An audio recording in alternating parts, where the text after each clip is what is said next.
It's about 8 o'clock in the morning, and it was 65 degrees in Minneapolis, and I stepped outside of my hotel, and oh my god, it is freezing. Even in a sweatshirt, and yes, I am wearing shorts because, we'll get to that part later. I gotta say, the weather in Minneapolis, it sucked on Saturday, but Sunday was actually stunningly beautiful. We got to Minneapolis, at which point the temperature was already in the upper 70s after it kind of stayed in the low 70s for most of the morning. By the time we walked to the Fauché observation deck, after having lunch, the temperature was already pushing its way up to 84 with a feels like of 88. Then it got to 86, feels like 90. I couldn't take my sweatshirt off until we got to the hotel room. But I did once we got back, at which point it was 88 and it felt like 92. Mall of America was so hot outside, it began to get hot inside because the AC just couldn't cool it down enough. I think that the temperature in Minneapolis peaked at 91, though I didn't check the NWS for that. I'll have to do that. And in Bloomington, it peaked at 92. The feels like, though, was 98 and 99 respectively. So it sucked, and we eventually had to get off at some point. Even when we got off the light rail at 8 p.m., it was still 86 and felt like 93. But then a cold front came crashing down. So the next day, it wasn't that we were walking around Minneapolis and we were absolutely sweating when we were in the sun. It wasn't that we had to go to a mall because it was so hot outside, although people do come to Minneapolis to go to the Mall of America. We could actually spend time and hang out outside. Early in the morning we left, and it was still sub 70 when we left at 9:45 in the morning. When we left at 9:45 in the morning to go to the Mississippi National River and Recreation Area. We stayed there for about an hour, and it was a 20-minute walk to a hotel, so we were actually there for quite a bit, walking across the Mississippi River, seeing the major dams of the Mississippi River. Oh, by the way, Minnesota state flag. And it was kind of nice, actually, to see some nature in Minneapolis that I found pretty much on accident. By the time we left, it was 73. We then went to a hotel room, and then we saw the game. Baseball stadiums, I will say, are built to make it cooler.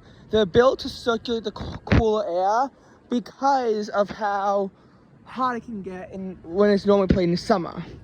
This is why when a baseball game is played with temperatures in the 50s, it's the worst thing ever. That's why we had to leave a baseball game earlier, because we thought we were freezing and that it was in the 20s, when in reality it was 43 degrees outside earlier. That's how I managed to be freezing at a 65-degree baseball game, albeit under overcast skies, because this is also pretty gloomy. But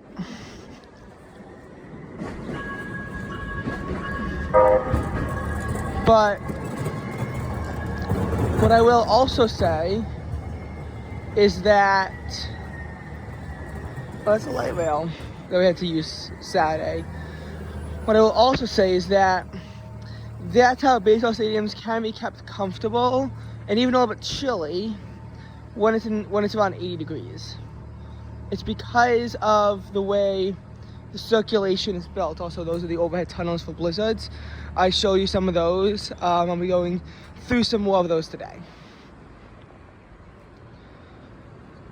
So the high yesterday of probably 82 degrees was actually at midnight. It was not as warm in the afternoon as they expected. Same for Saturday, but Saturday it would still be a living hell if we were outside. Sunday, by comparison, was really nice. And the afternoon high temperature, I think, was only 80 degrees. So I was able to wear the new Minnesota sweatshirt that I bought with a pair of shorts, of course. Now today, as much as it's freezing now and the low temperatures were even lower in the 60s, they will be pushing their way up to about 86 degrees today. But it's going to feel like it's about 93 with all that excess humidity. But while it was comfortable yesterday in Minneapolis, it was still in the 90s, and it felt like triple digits in Iowa. Because the heat and humidity bubble kind of contracted, but it still stayed in Iowa. And I'll be going there with the heat re-intensifying. It's bound to cause problems. Like, it just is. It's bound to cause problems when we get there. We're going to leave the airport just after high temperature at about 5:45 p.m. And I mean, like, already, it's going to be 95 degrees with it feels like anywhere between 105 and 110, depending on what the dew point is and what the calculation is. Because Apple Weather, I know they overinflate dew points, heat indexes, when the temperature is in the 70s, but then they tend to underinflate them when they're in the 90s. And that dew point could be 77 degrees. It probably will be.